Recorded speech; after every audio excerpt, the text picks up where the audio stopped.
So it's been a month since we started our Jester juice fermentation process, and now it's time to stabilize the brew. That way we can sweeten the batch without the yeast eating the sugar all over again. So after taking one Camden tablet and putting it in a plastic bag and crushing it with a meat tenderizer, we're going to add it to the mead. But just a heads up, Camden tablets get very clumpy when you add them if they're not properly powderized. So I'm going to siphon a little bit of mead into a mason jar and mix it all together until it's coherent.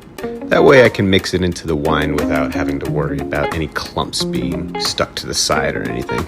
Just be careful when mixing it because you still have all that sediment, which is dead yeast and used up fruit at the bottom. And your mead will get cloudy all over again if you mix a little too hard. Typically you want to rack off your dry wine before doing this, but I wanted to see if I could stabilize the mead first before racking it off. But after adding Camden tablets to each of the wines, we're going to let it sit for 24 hours before we add our potassium sorbate. You can easily find this on Amazon or your local homebrew shop. Now before we start, I wanted to go ahead and show you what it looked like beforehand. Because unlike Camden tablets, potassium sorbate easily dissolves into wine. So you really don't have to mix it that hard. For each gallon, we're going to add a half teaspoon of potassium sorbate. This will ensure that the yeast can no longer reproduce and therefore no longer live on. I know, we're committing chemical genocide. After that, we're going to let it sit for another 24 hours before we sweeten it.